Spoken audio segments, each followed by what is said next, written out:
নমস্কাৰ বন্ধু বান্ধৱীসকল, আশা কৰোঁ সকলো ভালে আছে। মোৰ আন এটি ভিডিঅ'লৈ আপোনালোকক পুনৰবাৰ স্বাগতম জনাইছোঁ।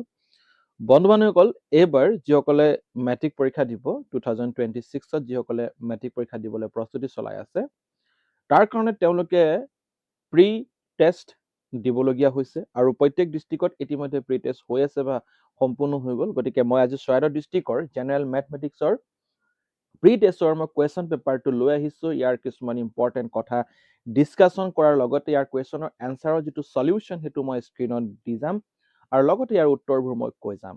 আৰু এই পেপাৰটো তোমালোকে কৰিব পাৰিলে বহুতখিনি কথা গম পাবা যে কুৱেশ্যনৰ পেটাৰ্ণ বা গাঁথনিটো কি ধৰণৰ হ'বলৈ গৈ আছে আৰু বহুতখিনি কথা তোমালোকে অৱগত হ'ব পাৰিবা। গতিকে আহক আমি ভিডিঅ'টো আৰম্ভ কৰোঁ। সো ইয়াৰ প্ৰথম প্ৰশ্নটো দেখিয়ে তোমালোকৰ হয়তো মনত কনফিউজন হ'ব, এইটো কেনেকৈ ছল্ভ কৰিম। গতিকে একো ভয় খাব নালাগে, তোমালোকে যি জানা, তোমালোকে যি শিকিছা তাক প্ৰয়োগ কৰিব লাগে, মাথো চেষ্টা কৰিব লাগিব। সেইকাৰণে তোমালোকে টেষ্ট পেপাৰ কৰাটো অত্যন্ত গুৰুত্বপূৰ্ণ। আৰু ভিডিঅ'টোৰ শেষত মই তোমালোকৰ ইম্পৰ্টেণ্ট কথা কিছুমান কৈ যাম যে আপোনালোকে কোনটো কিতাপ বা তোমালোকে কোনটো কিতাপ পঢ়িলে এই প্ৰশ্ন উত্তৰখিনি ধুনীয়াকৈ কৰিব পাৰিবা, একেবাৰে মই শেষত কথাখিনি কৈ যাম। প্ৰথমতে এই প্ৰশ্নটোৰ উত্তৰ আমি জানি ল'ব লাগে। প্ৰথমটোৰ উত্তৰ হ'ব অপশ্যন C2। ইয়াৰ উত্তৰটো কিয় চি হ'ব আমি এক্সপ্লেনেশ্যনটো এবাৰ চাই লওঁ। ইয়াৰ উত্তৰটো এই ধৰণে আমি 300 পাইছোঁ। তোমালোকে ধুনীয়াকৈ এইটো স্ক্ৰীনশ্বট মাৰি থবা, তোমালোকে পাছত প্ৰেক্টিছ কৰিব পাৰা। গোটেইখিনি কথা যদি মই এফালৰ পৰা ক'বলগীয়া হয় তেতিয়াহ'লে 2 ঘণ্টামান লাগি যাব। সেই গতিকে তোমালোকে এইটো নিজে কৰি এবাৰ চাবা। এতিয়া 2 নম্বৰ যিটো প্ৰশ্ন আছে, ABCD এই গোটেই যদি মানে সংখ্যাকেইটা যদি সমানুপাতত থাকে তেতিয়া তাৰ অপশ্যনটো বিটো শুদ্ধ হয়।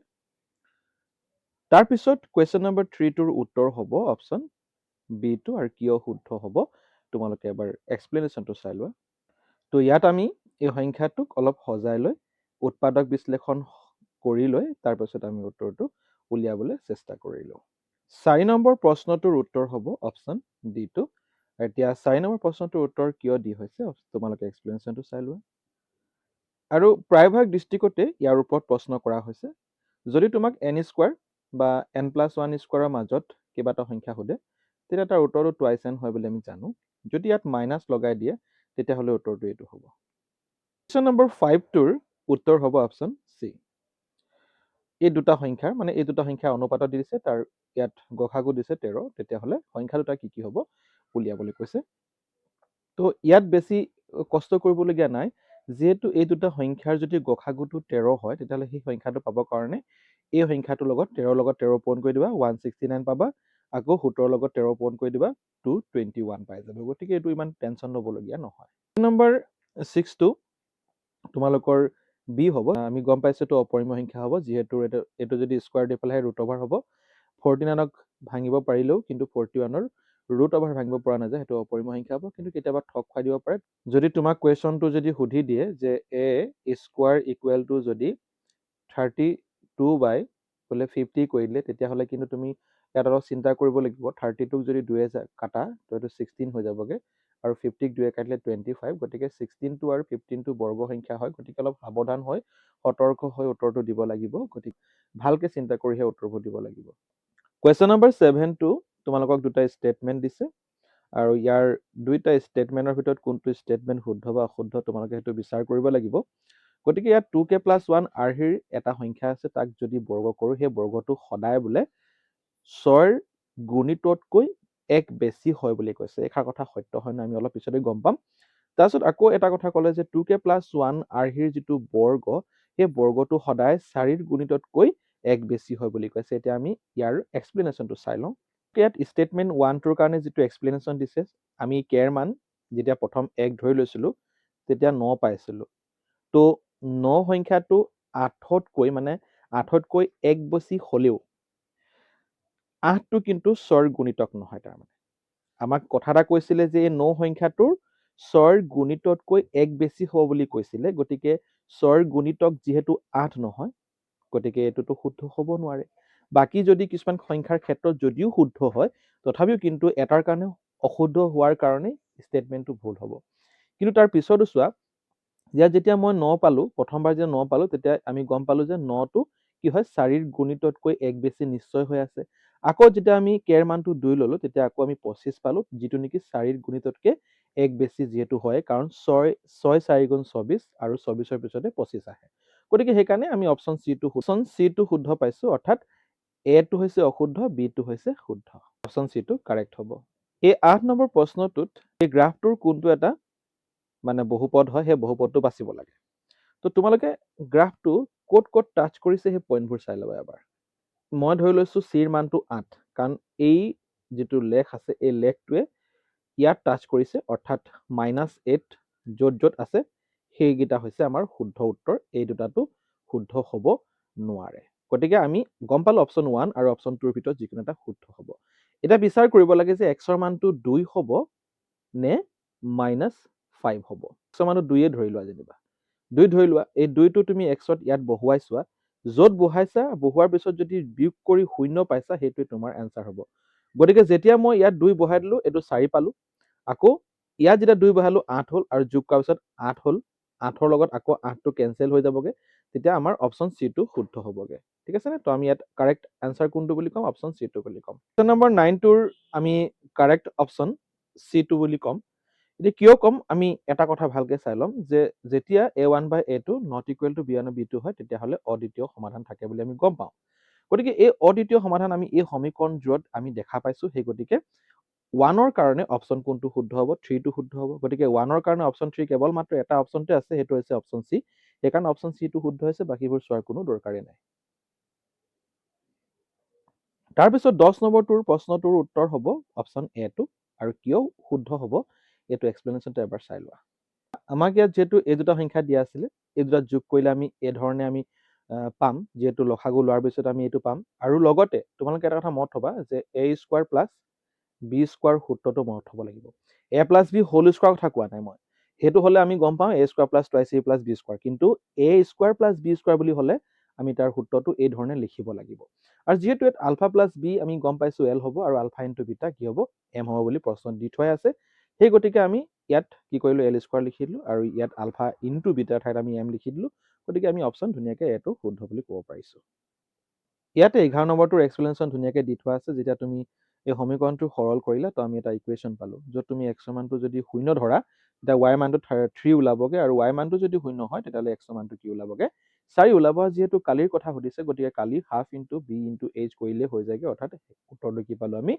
6 বৰ্গ একক। তাৰপিছত 12 নম্বৰ যিটো প্ৰশ্ন দিয়া আছে, এই সমীকৰণটো এটা ৰৈখিক সমীকৰণ বুলি কৈছে। তোমালোকে একেবাৰে সহজকে মন কৰিবা, ৰৈখিক সমীকৰণ বুলি ক'লে ওপৰৰ মাত্ৰাটো 1 হ'ব লাগে। গতিকে ইয়াত আমাক মাত্ৰাটো 1 বুলি নিদি ইনডাইৰেক্টলি কি দিছে? টুৱাইচ n মাইনাছ 1 দিছে। গতিকে twice n minus 1 equal to, যদি আমি সৰল কৰোঁ তেতিয়াহ'লে n ৰ মানটো 1 পাম, আৰু m ৰ মানটো আমি 5 পাই যামগে। গতিকে আমি যদি ডি অপশ্যনটোত যদি n ৰ মানটো যদি 1 ইয়াত বহাই দিওঁ, তো ইয়াৰ মাত্ৰাটো 1 হৈ গ'লগে। আকৌ যদি ইয়াত m ৰ ঠাইত যদি 5 বহাওঁ, 5 কাটিলে ইয়াৰো মাত্ৰাটো 1 হ'ব, সেইকাৰণে এই ডিটো শুদ্ধ হ'ব। 13 নম্বৰ যিটো কুৱেশ্যন আছে, 13 নম্বৰ কুৱেশ্যনটোৰ শুদ্ধ উত্তৰ হ'ব ডিটো।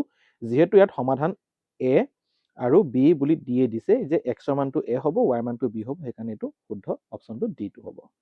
14 নম্বৰ যিটো কুৱেশ্যন আছিলে, সেই কুৱেশ্যনটো একেবাৰে সহজ, কিন্তু যদি আমি বুজি নাপাওঁ তেতিয়া একেবাৰে টান হ'ব। ইয়াত এটা স্থিৰ পানীৰ দুটি দিছে, কিমান? 5 কিলোমিটাৰ, আৰু সোঁতৰ দুটি কিমান দিয়া আছে? 3 কিলোমিটাৰ পাৰ আৱাৰ। এতিয়া আমাক ভটিয়নি সোঁতৰ কি উলিয়াব কৈছে? দুটি উলিয়াব কৈছে। ভটিয়নি দিশত কি হয়, মানে নামনি ফালে যেতিয়া আমি গৈ থাকো, নাও চলাই থাকো, তেতিয়া পানীৰ সোঁতৰ লগত আমাৰ নাৱৰ যিটো দুটি থাকে সেইটো যোগ হৈ যায়গে। সেইকাৰণে উত্তৰটো কি হ'ব? 8 কিলোমিটাৰ পাৰ আৱাৰ। আৰু যদি উজনি দিশত দিয়াহেঁতেন আমি কি কৰিলোহেঁতেন? বিয়োগ কৰি দিলোহেঁতেন। গতিকে কথাটো বুজি ল'ব লাগিব। 15 নম্বৰ যিটো কুৱেশ্যন আছে, সেই কুৱেশ্যনটোত তোমালোকে এই গ্ৰাফটো দেখিছা, এই গ্ৰাফটোৱে এক্সৰ যিকোনো এটা বিন্দুত টাচ কৰিছে, তাৰমানে ইয়াত সমাধান কেইটা আছে?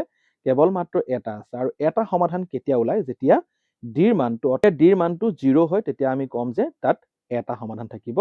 আৰু যদি দুটা সমাধান থাকে, তেতিয়া ডিৰ মানটো কি হ'ব লাগিব? আৰু যদি তাত কোনো সমাধান নাথাকে, তেতিয়াহ'লে আমি অপশ্যন এটো বুলি লিখিব লাগিব। গতিকে ইয়াৰ অপশ্যন কোনটো শুদ্ধ হ'লগে?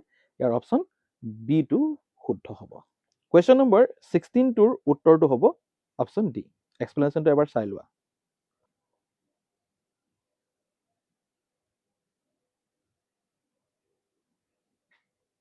এইটো 16 নম্বৰ এক্সপ্লেনেশ্যন। যিহেতু এটা শূন্য আনটোৰ প্ৰতিক্ৰম বুলি ক'লে আমি a ইকুৱেল টু c বুলি ক'ম। a মানে হৈছে x স্কোৱাৰৰ যিটো সহগ, সেইটোক আমি a বুলি ক'ম।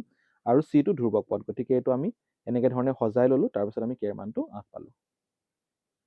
তাৰপিছত 17 নম্বৰ যিটো প্ৰশ্ন আছিলে সেই প্ৰশ্নটোৰ উত্তৰ হ'ব অপশ্যন ডিটো। তো ইয়াত ধুনীয়াকৈ এক্সপ্লেইন কৰি থোৱা আছে, তোমালোকে এক্সপ্লেনেশ্যনটো এবাৰ লিখি ল'বা, আৰু যিহেতু ধুনীয়াকৈ সমাধান কৰি থোৱা আছে তোমালোকে এবাৰ টুকি থ'বা, স্ক্ৰীনশ্বট মাৰি থ'বা। কুৱেশ্যন নম্বৰ 18টোৰ এনচাৰ হ'ব অপশ্যন চিটো, আৰু কিয় শুদ্ধ হ'ব তোমালোকে ইয়াৰ এক্সপ্লেনেশ্যনটো চাই লোৱা। ইয়াত এক্সপ্লেনেশ্যন ধুনীয়াকৈ দি থোৱা আছে, তোমালোকে এইটো স্ক্ৰীনশ্বট মাৰি থ'বা। হ'ব অপশ্যন ডিটো। তো ইয়াত মই লিখি দিছোঁ A4 - A2 = 2D।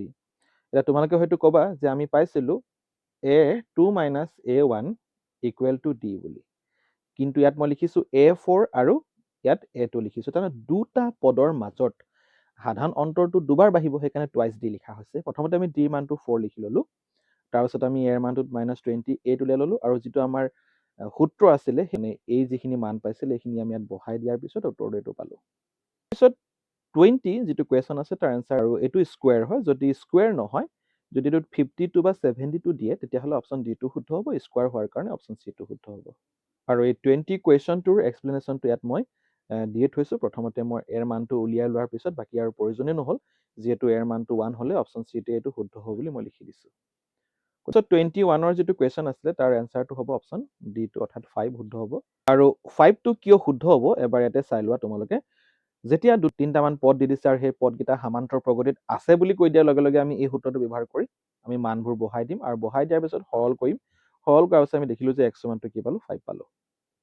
22 যিটো কুৱেশ্যন আছে তাৰ শুদ্ধ উত্তৰটো হ'ব অপশ্যন চি, অৰ্থাৎ -32। তোমালোকৰ ইয়াত মই উত্তৰ দি দিছোঁ ধুনীয়াকৈ। প্ৰথমতে মই এন সূত্ৰটো লগাই, যিহেতু শেষৰ পদটো ইয়াত দি থোৱা আছিলে, সেইকাৰণে মই প্ৰথমতে 25 উলিয়াই লৈছোঁ, আৰু যিহেতু শেষৰ ফালৰ পৰা 11তম আমাক সুধিছে, শেষৰ ফালৰ পৰা 11তম পদৰ কথা যেতিয়া আমাক সোধে তেতিয়া আমি প্ৰথমতে কি কৰিম, আমি যিহেতু মুঠতে তাত পদ কেইটা আছে 25টা আছে বুলি গম পালোঁ। তোমালোকে দেখিছা মুঠতে পদ কেইটা আছে 25টা আছে, গতিকে 25ৰ পৰা আমি 11 বিয়োগ কৰি 1 এটা যোগ কৰি দিলে আমি গম পাই যাম যে শেষৰ ফালৰ পৰা 11 নম্বৰ পদটো কিমানতম পদ হ'ব, তাৰমানে সেইটো 15 নম্বৰ পদটো হ'ব প্ৰথম ফালৰ পৰা তাৰমানে। গতিকে সেইকাৰণে 15 নম্বৰ পদটোৰ মান উলিয়ালে শেষৰ ফালৰ পৰা 11 নম্বৰ পদৰ মানটো ওলাই যাব, সেইকাৰণে অপশ্যন চিটো শুদ্ধ হ'ব। কুৱেশ্যনটোত মই ডায়েগ্ৰামটো ইয়াত বহাই থৈছোঁ, মানবোৰ এবাৰ চাই ল'বা।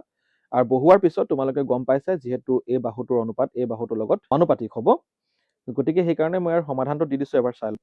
23 যিটো প্ৰশ্ন আছিলে তাৰ উত্তৰটো মানে x মানটো যিহেতু 1 হ'ব, কিয় 1 হ'ব ইয়াত মই সমাধানটো দি দিছোঁ।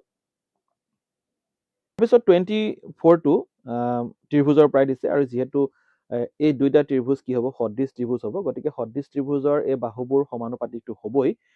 এতিয়া চৰ্ত তলৰ কোনটো শুদ্ধ হ'ব বুলি কৈছে, তোমালোকে ত্ৰিভুজটো ভালকে মন কৰিবা। যিহেতু এ বাহুটোৰ লগত ডি ইটো কি হয়, অনুৰূপ বাহু হয়, গতিকে এ বিটো ইয়াত আছে আৰু ডি ই ইয়াত আছে। তাৰপিছত বি চিৰ লগত আমি বি চি দেখা পালোঁ, বি চিৰ লগত কিন্তু এফ ডি হয়, গতিকে এফটো ইয়াত ডিটো ইয়াত, সেই গতিকে ইয়াৰ অপশ্যন চিটো শুদ্ধ হ'ব, অৰ্থাৎ বিৰ লগত ডিটো কি হ'ব, অনুৰূপ কোণ হ'ব, গতিকে অপশ্যন চিটো শুদ্ধ হ'ব। কুৱেশ্যন নম্বৰ 25টোৰ উত্তৰ কি হ'ব এবাৰ চাই লোৱা। ইয়াত দুটা সদৃশ ত্ৰিভুজ দিছে আৰু দুয়োটা ত্ৰিভুজৰে পৰিসীমা দি দিলে 56 আৰু 48। 25 যিটো কুৱেশ্যন আছে তাৰ শুদ্ধ উত্তৰটো হ'ব অপশ্যন ডিটো, অৰ্থাৎ 6/7 হ'ব।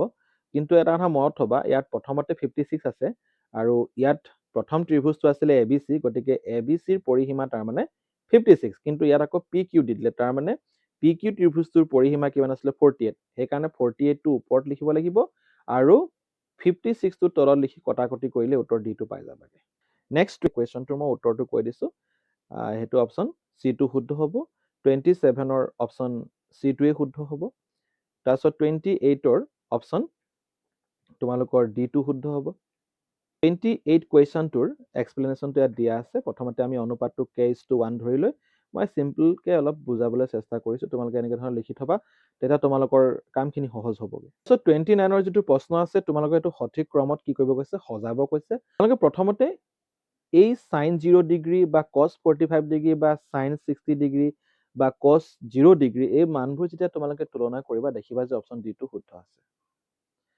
তাৰপাছত কুৱেশ্যন নম্বৰ 30ৰ এনচাৰটো কি হ'ব, এইটোৰ অপশ্যন ডিটো হ'ব 1/p। কিয় হ'ব তোমালোকে এবাৰ চাই লোৱা। ইয়াত চাবা দেই, sec a plus tan a equal to p দিয়া আছে, তাৰপিছত sec a minus tan a ৰ মানটো কিমান হ'ব উলিয়াব কৈছে। তোমালোকৰ এটা সূত্ৰ আছিলে যে sec square a মাইনাছ 10 স্কোৱাৰে ইকুৱেল টু 1। আৰু তোমালোকে এইটো কথাও গম পোৱা যে a square minus b square equal to a minus b whole into a plus b। সেই গতিকে প্ৰথমতে চেক এটোক মই a বুলি ধৰি ল'লো, গতিকে a minus b whole into a plus b equal to ইয়াত 1 দিয়া আছে প্ৰশ্নমতে। গতিকে ইয়াত তোমালোকে প্ৰশ্নত দেখিলে গম পাবা যে চেক a প্লাছ 10 a ৰ মানটো p বুলি দিয়া আছে আৰু তোমাৰ ইয়াৰ মানটো উলিয়াব কৈছিলে। গতিকে এই যিহেতু পূৰণ হৈ আছে, গতিকে ইয়াৰ মানটো এইফালে লৈ আহিলো 1/p পালো, অৰ্থাৎ অপশ্যন বি টো সেইকাৰণে শুদ্ধ হৈছে। আহিলো কুৱেশ্যন নম্বৰ 31 টোলৈ। ইয়াত আমাক এটা এছাৰচন দিছে, এছাৰচন মানে এ দিছে। ইয়াত ক'লে যে দুটা বৃত্তই বাহ্যিকভাৱে স্পৰ্শ কৰিছে, তাৰমানে এই ধৰণে স্পৰ্শ কৰিছে। আৰু কৈছে যদি সিহঁতৰ ব্যাসাৰ্ধ 4 চেণ্টিমিটাৰ 10 চেণ্টিমিটাৰ আৰু 4 চেণ্টিমিটাৰ, তেন্তে সিহঁতৰ কেন্দ্ৰৰ মাজৰ দূৰত্ব কিমান? তাৰমানে ইয়াৰ পৰা 4 আৰু ইয়াৰ পৰা আকৌ 10, তাৰমানে গোটেইটো যোগ কৰিলে আমি 14 পাইছো। গতিকে এইটো কথাটো ঠিকেই আছে, এছাৰচন ঠিকেই আছে। এতিয়া যুক্তিটো কি দিছে চোৱা, যেতিয়া দুটা বৃত্তই বাহ্যিকভাৱে স্পৰ্শ কৰে তেতিয়া সিহঁতৰ কেন্দ্ৰৰ মাজৰ দূৰত্ব সিহঁতৰ ব্যাসাৰ্ধৰ পাৰ্থক্যৰ সমান বুলি কৈ দিলে নহয়। পাৰ্থক্য মানে বিয়োগ কৰিলে যিটো পাম সেইটোতো নহয়। গতিকে আমাৰ যিটো এছাৰচন দিয়া আছে সেইটো শুদ্ধ আছে আৰু ৰিজনটো কিন্তু ভুল আছে। তো সেইকাৰণে উত্তৰ ইয়াত অপশ্যন চি টো হ'ব। চিটোত কি কোৱা হৈছে যে এ টো শুদ্ধ কিন্তু আৰ টো অশুদ্ধ। তাৰপিছত কুৱেশ্যন নম্বৰ 32ত আমাক কোৱা হৈছে ইয়াত এ আৰৰ মানটো দি দিছে। চ' এ আৰৰ মানটো 6 দিছে, গতিকে এইটো হৈছে এ আৰ, গতিকে এইটো আৰু এইটোৰ লগত সমান হ'ব, যিহেতু আমাৰ এটা উপপাদ্য আছিলে যে বহিবিন্দুৰ পৰা টনা স্পৰ্শকবোৰৰ দৈৰ্ঘ্য সমান। গতিকে সেইকাৰণে এইটো 4 হ'লে এইটো 4 হ'ল, এইটো 3 হ'লে এইটো 3 হ'ল, আৰু গোটেইকেইটা মান যোগ কৰি দিবা, তোমালোকে নিশ্চয় 26 পাই যাবাগে। গতিকে যিহেতু পৰিসীমা উলিয়াব দিছে, পৰিসীমা মানে 3টা বাহুৰ দৈৰ্ঘ্য, গতিকে ইয়াৰ পৰা ইয়ালৈকে 6, এইটো 4, গতিকে গোটেইখিনি যোগ কৰিলে আমি 26 পাই গ'লো। 33 কুৱেশ্যনটোৰ শুদ্ধ উত্তৰ হ'ব অপশ্যন 1 টো। যিহেতু ইয়াত 21 চেণ্টিমিটাৰ দৈৰ্ঘ্য বিশিষ্ট এটা ঘড়ী মিনিটৰ কাঁটাডালে 10 মিনিটত উৎপন্ন কৰা বৃত্ত কলাৰ কালি উলিয়াব কৈছে। আৰু ঘড়ী কাঁটাত মুঠতে কিমান থাকে? 360 ডিগ্ৰী থাকে, আৰু মানে সম্পূৰ্ণ এঘণ্টা হ'বলৈ আমাক যিহেতু 60 মিনিট লাগে, সেইকাৰণে আমি চালো যে প্ৰত্যেক মিনিটত কিমান ডিগ্ৰী কৰি আছে? 6। সেই গতিকে 10 মিনিটত আমাৰ 60 ডিগ্ৰী হ'ব। গতিকে আৰু এক্সপ্লেনেশ্যনটো চাই লোৱা এবাৰ। গতিকে সেইকাৰণে ওপৰত 60 লিখিছো, যিহেতু এইটো বৃত্ত কলাৰ কালি ওলোৱাৰ সেইটো সূত্ৰ আছিলে এটা, আমি গম পাওঁ, আৰু সেইকাৰণে উত্তৰটো 231 চেণ্টিমিটাৰ স্কোৱাৰ হ'ল। তোমালোকৰ ইয়াত আৰু এটা 34 এটা কুৱেশ্যন দিছে। কুৱেশ্যনটো খুবেই গুৰুত্বপূৰ্ণ আৰু অলপ বুজিবলগীয়া কথা কিছুমান আছে। যদি দুটা বৃত্তৰ পৰিধিৰ অনুপাত 4:5 হয়, তেন্তে সিহঁতৰ কালিৰ অনুপাত 16:25 হ'ব। এইটো ঠিকেই আছে, এইটো তোমালোকৰ এটা উপপাদ্যই হয়। তোমালোকে যদি গভীৰভাৱে বস্তুখিনি অধ্যয়ন কৰিছা তেতিয়াহ'লে বুজি পাবা। ইয়াৰ যুক্তিটো কি লিখিছে? যদি দুটা বৃত্তৰ পৰিধিৰ অনুপাত C1:C2 হয়, তেন্তে সিহঁতৰ কালিৰ অনুপাত C1 স্কুৱাৰ C2 স্কুৱাৰ হ'ব। ঠিকে আছে, তাৰমানে যেতিয়া পৰিধিৰ অনুপাত যদি দিয়া থাকে, তেতিয়াহ'লে কালিৰ যদি অনুপাত উলিয়াব কয়, সেই পৰিধিটোক বৰ্গ কৰি দিলেই আমি কালিটো পাই যাওঁ। তো ইয়াৰ পৰা বিভিন্ন প্ৰশ্ন সুধিব পাৰে তোমালোকৰ পৰীক্ষাত, গতিকে সেইকাৰণে কনচেপ্টবোৰ ক্লিয়াৰ কৰি থৈ দিবা। তাৰপিছত কুৱেশ্যন নম্বৰ 35টো মই তোমালোকক নিজেই কৰিবলৈ দিম, তোমালোকে কৰিবা, আৰু ইয়াৰ শুদ্ধ উত্তৰটো মই কৈ দিছো, অপশ্যন ডি টো শুদ্ধ হ'ব, তোমালোকে কৰি দেখুৱাবা। কুৱেশ্যন নম্বৰ 36টোত কি কৈছে তোমালোকে এবাৰ মন কৰিলে গম পাবা। ইয়াত এটা পিকচাৰ দিছে, আৰু এই পিকচাৰটো এটা কি হয়? এটা বৰ্গ হয়, আৰু বৰ্গটোৰ দুইফালে কি দিয়া আছে? অৰ্ধবৃত্ত দিয়া আছে। দুটা অৰ্ধবৃত্ত লগ লাগিলে এটা বৃত্তই হ'ল। তোমালোকে দেখিবা যে বৰ্গটোৰ প্ৰথম কালি উলিয়াই লৈ এই দুটা অৰ্ধবৃত্ত অৰ্থাৎ এটা বৃত্তৰ কালি উলিয়াই বিয়োগ কৰিলে তোমালোকে উত্তৰটো কিমান পাই যাবাগে? উত্তৰটো পাই যাবাগে অপশ্যন এ টো, অৰ্থাৎ 42 চেণ্টিমিটাৰ স্কোৱাৰ পাই যাবাগে। মই থুলমূলকে এক্সপ্লেনেশ্যন এটা দি দিছো, তোমালোকে এবাৰ চাই ল'বা। ধুনীয়াকে মই কৰি দিছো। ইয়াত 196টো হৈছে গোটেই ডাঙৰ বৰ্গটোৰ কালি, আৰু যিটো অৰ্ধগোলক দুটা আছে তাৰ কালিটো হৈছে 154, আৰু বিয়োগ কৰাৰ পিছত 42 চেণ্টিমিটাৰ স্কোৱাৰ পাইছো। কুৱেশ্যন নম্বৰ 37টো এবাৰ চাই লোৱা। ইয়াৰ যিটো শুদ্ধ উত্তৰ হ'ব, দুটা গোলকৰ আয়তনৰ অনুপাত দিয়া আছে। তো ইয়াৰ পৃষ্ঠকালিৰ যিটো হ'ব তাৰ উত্তৰটো হ'ব 16:9। কি হ'ব এবাৰ এক্সপ্লেনেশ্যনটো চাই লোৱা। গোলকৰ যিহেতু আয়তনৰ সূত্ৰটো এইটো, গতিকে দিয়া আছে এইটো। গতিকে আমি সমাধান কৰি দেখিলো যে ব্যাসাৰ্ধৰ মানটো আমি কিমান পাই গ'লো? দুইটাৰে ব্যাসাৰ্ধ আমি কিমান পালো? 4 আৰু 3 পালো। প্ৰথম বৃত্তটো 4, দ্বিতীয় বিন্দুটো 3 পালোঁ আৰু যিহেতু আমাক এতিয়া কি উলিয়াব কৈছে পিষ্টকালি গতিকে পিষ্টকালিৰ সূত্ৰ এইটো হয় গোলকৰ পিষ্টকালিৰ সূত্ৰ গতিকে আমি 4 পাই r কাটি দিলোঁ থাকিলে r 1 স্কোৱাৰ গতিকে ইয়াক স্কোৱাৰ কৰি দিলোঁ গতিকে 16:19 পালোঁ 38টোত পৰিসংখ্যা বিজ্ঞানৰ পৰা এটা প্ৰশ্ন সুধিছে গতিকে ইয়াৰ অপশ্যন চিটো শুদ্ধ হ'ব কাৰণ প্ৰথমতে আমি FI লাগিব তাৰপিছত XI উলিয়াওঁ তাৰপিছত DI উলিয়াওঁ তাৰপিছত UI তাৰপিছত FI UI আমি উলিয়াবলগীয়া হয় যেতিয়া আমি ঢাপ বিচ্যুতি পদ্ধতিৰে আমি যেতিয়া মাধ্য নিৰ্ণয় কৰোঁ তেতিয়া আমি এই বস্তুটো ফ'ল' কৰিবলগীয়া হয় অৰ্থাৎ অপশ্যন চিটো সেইকাৰণে শুদ্ধ হয় তাৰপিছত কুৱেশ্যন নম্বৰ 39টোৰ শুদ্ধ উত্তৰ হ'ব 25 এতিয়া কিয় হ'ব এবাৰ চাই লোৱা তোমালোকে এইটো এবাৰ ফটো মাৰি ল'বা স্ক্ৰীনশ্বট মাৰি ল'বা আৰু ধুনীয়াকৈ কৰিবলৈ চেষ্টা কৰিবা নিজে কাৰণ গোটেইখিনি কথা মই এক্সপ্লেইন কৰিলে মোৰ ভিডিঅ' বহুত দীঘল হ'ব গতিকে মই সেইটো কৰাটো সম্ভৱ নহ'বগৈ গতিকে তোমালোকক মই এইটো কৰি দিছোঁ আৰু তোমালোকে স্ক্ৰীনশ্বট মাৰি নিজে এবাৰ অভ্যাস কৰিবা প্ৰেক্টিছ কৰিবা কুৱেশ্যন নম্বৰ 40ৰ যিটো এনচাৰ সেইটো 20 হ'ব কিয় হ'ব এবাৰ চাই লোৱা ইয়াত মুঠ টিকটৰ সংখ্যা দিছে আৰু সম্ভাৱিতা দি দিছে আৰু তাৰমানে ৰবিনে কিমানখন টিকেট ক্ৰয় কৰিছিলে সেইটো উলিয়াব দিছে তাৰমানে সম্ভাৱিতা আৰু মুঠ ফলাফল দিয়া আছে গতিকে আমি কি কৰিলোঁ সম্ভাৱিতাটো এইফালে লিখিলোঁ মুঠ টিকট তলত থাকে আৰু উলিয়াব লাগে সেইকাৰণে x ধৰি লৈছোঁ তাৰমানে এইটো পূৰণ কৰাৰ পিছত আমি 20 পাই গ'লোঁ উত্তৰটো সেইটোৱে হ'ব এতিয়া 41 কুৱেশ্যনটোৰ কলম 1 আৰু কলম 2 মেটচ কৰিব দিছে গতিকে এটা ৰঙা ৰঙৰ ৰজা পোৱা গতিকে 1ৰ লগত 2 মিলিছে গতিকে 1ৰ লগত 2 মিলাই ইয়াত 3টামান অপশ্যন আছে সেই গতিকে আৰু এটা চাই দিলোঁ যে এটা মুখ কাৰ্ড পোৱাৰ সম্ভাৱিতা মুখ কাৰ্ড বুলি ক'লে মুঠতে মুখ কাৰ্ড 12টা থাকে ওপৰত 12 লিখিলা আৰু তলত 52 কটাকটি কৰাৰ পিছত তুমি নিশ্চয় 3/13 পাবা গতিকে 2 লগত কোন মিলিছে 3টো মিলিছে গতিকে সেইকাৰণে অপশ্যন 1টো শুদ্ধ হ'ব ইয়াত তাৰপিছত কুৱেশ্যন নম্বৰ 42ত কি সোধা হৈছে ইয়াত আমাক এটা সম্ভাৱিতাৰ কথা ক'লে মুঠ এটা মোনাত 10টা মাৰ্বল আছে গতিকে 10টা মাৰ্বল আছে ঠিকে আছে তাৰে Xটা কলা আৰু Yটা বগা আছে গতিকে এইটো বিয়োগ কৰিলেহে আমি কলা আৰু বগা কিমান পাইছে সেইটো মাৰ্বলৰ কথা গম পাম তেতিয়াহে আমি সম্ভাৱিতা উলিয়াব পাৰিম আৰু তলত সদায় মুঠ সংখ্যাটো লিখা থাকিবই লাগিব গতিকে সেইকাৰণে অপশ্যন চিটো শুদ্ধ হয় 43ত কৈছে তলৰ কোনটো শুদ্ধ বুলি কৈছে গতিকে দুটা সমবাহু ত্ৰিভুজ সদায় সদৃশ এইটো ঠিকেই আছে দুটা সদৃশ ত্ৰিভুজ সদায় সৰ্বসম এইটো আমি সদায় বুলি ক'ব নোৱাৰিম গতিকে অপশ্যন 2টো শুদ্ধ নহয় তাৰপিছত 3 নম্বৰ এটা কথা ক'লে যে দুটা সৰ্বসম ত্ৰিভুজ সদায় সদৃশ এই 3 নম্বৰ কথাটো ঠিকেই আছে দুটা সদৃশ ত্ৰিভুজৰ বাহুবোৰ সমান নহয় আচলতে সমানুপাতিক হ'ব লাগে গতিকে সেইকাৰণে অপশ্যন বিটো শুদ্ধ হ'ব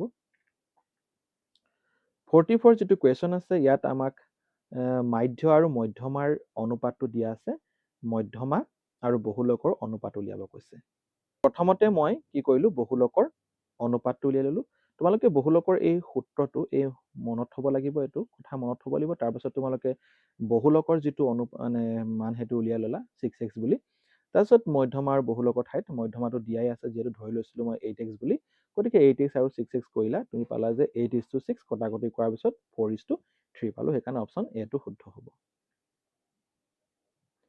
তাৰপিছত এই 45 নম্বৰ কুৱেশ্যনটোৰ শুদ্ধ উত্তৰটো আমি এক্সপ্লেনেশ্যনতে চাই লওঁ এবাৰ একেবাৰে যিটো শেষৰ কুৱেশ্যনটো আছিলে তাৰ এক্সপ্লেনেশ্যনটো ইয়াতে দি দিয়া আছে তোমালোকে এবাৰ চাই ল'বা চোৱাৰ পিছত তোমালোকে প্ৰথমতে এই ধৰণে ধৰি ল'বা ধৰাৰ পিছত এৰ মানটো বিৰ মানটো চি মানটো স্পষ্ট কৰি লোৱাৰ পিছত এনেকৈ ধৰণে প্ৰথমতে বহাবা আৰু তাৰপিছত 3, 4, 6ৰ লসাগু লৈ ল'বা লসাগু লোৱাৰ পিছত প্ৰত্যেককে লসাগুৰ লগত পূৰণ কৰি দিবা পূৰণ কৰাৰ পিছত তোমালোকে দেখিবা উত্তৰটো পাই যাবাগে গতিকে ইমানখিনি আছিলে এতিয়া তোমালোকে কিতাপখিনি চাই লোৱা কোনখিনি কিতাপ তোমালোকে ল'ব লাগিব মই স্ক্ৰীনত দি দিছোঁ আৰু তোমালোকে যদি কিতাপখিনি ল'ব বিচাৰা মই ডেছক্ৰিপশ্যনত তাৰ লিংকটো দি দিছোঁ তোমালোকে তাত গৈ কিতাপখিনি কিনি ল'ব পাৰিবা এইখিনি কিতাপত তোমালোকৰ MCQ ধুনীয়াকৈ দিয়া আছে কিন্তু কথাটো হ'ল এইখিনি কিতাপ ইংলিছ মিডিয়ামত আছে তোমালোকে নিজে ট্ৰান্সলেট কৰি সেইবোৰৰ উত্তৰ কৰিব চেষ্টা কৰিব লাগিব গতিকে আজিলৈ ইমানে আছিলে যদি ভিডিঅ'টো ভাল পাইছে প্লিজ লাইক শ্বেয়াৰ কমেণ্ট কৰি দিব ভিডিঅ'টো সম্পূৰ্ণ চোৱাৰ বাবে অশেষ ধন্যবাদ থেংক ইউ ফৰ ৱাচিং